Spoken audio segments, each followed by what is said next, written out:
बातमी आहे.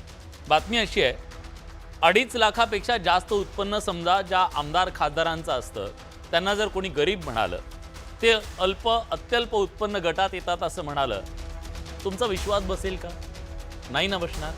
पण असं घडलंय. म्हाडानं कोकण मंडळाकडून 5,000 घरांसाठी लॉटरी काढली. म्हाडाच्या लॉटरीत अत्यल्प गटात कोण आहेत? आमदार आणि खासदार आहेत. त्यांच्यासाठी घरं राखीव ठेवली आहेत. कल्याणमधल्या घरांची किंमत किती आहे माहिती आहे? 9,55,000.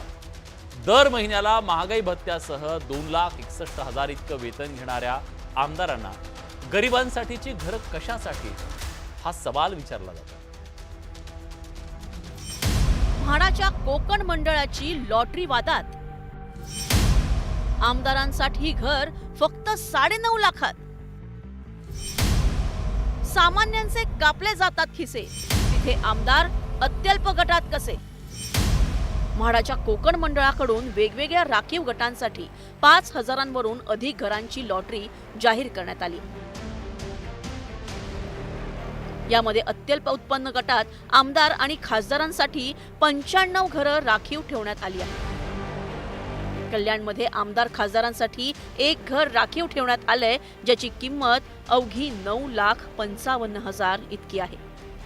अत्यल्प उत्पन्न गटातील हे घर राज्यातील आजी माजी आमदार खासदारांसाठी म्हाडाकडूनच राखीव ठेवण्यात आलंय. पण आमदारांना 9.5 लाखात घर देताना त्यांच्या वेतन आणि भत्त्याकडे सपशेल डोळेझाक करण्यात आली आहे का, हा सवाल आहे. कारण आमदारांचं दर महिना वेतन किती? आमदाराला सध्या मूळ वेतन 1,82,200 रुपये. मूळ वेतनाच्या 28% म्हणजेच 52,016 रुपये महागाई भत्ता मिळतो. एकूण पगार 2,61,216 रुपये मिळतो. नाही, असं आहे की आमदार अनेक आमदार आहेत जे अल्प उत्पन्न गटात देखील आहेत. अनेक आमदार आहेत जे मध्यम उत्पन्न गटामध्ये आहेत. काही आमदार उच्च उत्पन्न गटामध्ये आहेत. त्यामुळे मला वाटतं जर जाहिरात काढली आहे तर जाहिरातीची प्रक्रिया होईल. जर त्यामध्ये कोणी इन्व्हॉल्व नाही झालं तर त्यामध्ये सेकंड रिमाइंडर होईल आणि थर्ड रिमाइंडरला ती जनरल कोट्यासाठी फिरवली जाईल. मला असं वाटतं की सध्या सोशल मीडिया, इलेक्ट्रॉनिक मीडिया इतका प्रभावी झाला आहे. कुठलाही शाणा आमदार खासदार अल्प उत्पन्न बचत गटामध्ये म्हाडाची घरं घेईल याच्यावर माझा विश्वास नाही. पण तुम्ही बोलताय तर ते रजिस्ट्रेशन झालं की माझ्याकडे घेऊन या, मी बोलतो. त्यामुळे जवळपास 2.5 लाखांवर पगार घेणाऱ्यांना 9.5 लाखात घरांची खैरात देण्याची गरज काय, असा सवाल उपस्थित होतोय. आम्हाला ते योग्य वाटत नाही. आता सर्वसामान्यांना मिळत नाही आणि ते त्यांना देत आहेत. ते त्यांना तरी पटतंय का? ते त्यांचं इन्कम काय, आमचं इन्कम काय, ज्याचं जसं लिमिट असेल तसं त्यांना घरं द्या. आणि तो गरजूचा असेल, खरोखर त्याचा इन्कमच नसेल त्या आमदाराचं, खरोखर तो खूपच गरीब असेल, त्याला नक्कीच द्यावं. पण असं आम्हाला एखादा आमदार दाखवा का तो गरीब आहे. फक्त एखादा आमदार, आम्ही बोलतोय साधा नगरसेवक 5 वर्षात करोडपती होतो, तो आमदार किती करोडपती होतो याचा अंदाज तुम्हीच आम्हाला सांगा. आमदारांच्या या मेहरबानीनं सर्वसामान्य नागरिक अवाक झाले. चुकीचंच आहे.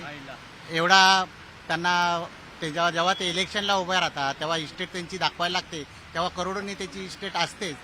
आणि त्यांना 9.5 लाखामध्ये 9 लाखामध्ये जे महाराष्ट्राची घरं देतात ते चुकीचं आहे. गरीब जनतेला लाखो रुपये खर्च करून पण त्यांना नंबरसुद्धा लागत नाही त्यांचे.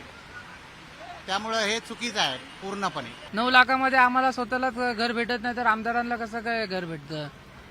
म्हाडा तुम्हाला हे आमदारांनी 9 लाखाला त्यांना, मग आम्हाला पण 9 लाखाला भेटायला पाहिजे ना. मग 9 लाखाच्या खाली. सध्याच्या विधानसभेत कमी संपत्ती असलेल्या आमदाराची संख्या हाताच्या बोटावर मोजण्या इतकीच आहे. काँग्रेसचे अकोला पश्चिम मतदारसंघातील आमदार साजिद पठाण हे सर्वात कमी संपत्ती असलेले आमदार आहेत. त्यांच्याकडे फक्त 9,379 रुपये एवढी संपत्ती असल्याचं त्यांनी भरलेल्या उमेदवारी अर्जातील मालमत्तेच्या विवरणातून समजतंय. वाशिमचे भाजपचे आमदार श्याम खोडे यांची संपत्ती 35 लाख तर गोपीचंद पडाळकर यांची संपत्ती अवघी 65 लाख इतकी आहे. 1 कोटीपेक्षा कमी संपत्ती असलेले 10 आमदार राज्य विधानसभेत आहेत. मात्र याच वेळी आमदारांना मिळणारा पगार आणि भत्ते मिळून अत्यल्प उत्पन्न गटात मोडणारे आमदार कोण? कोणता आमदार या घरांसाठी अर्ज करणार आणि कोणता आमदार या घरांसाठी विजेता ठरणार याची उत्सुकता आहे. पण म्हाडानं कोणता हिशोब लावून आमदार महोदयांना अत्यल्प गटात टाकलं या प्रश्नाचं उत्तर मिळवायलाच हवं. न्यूज 18 लोकमत, मुंबई.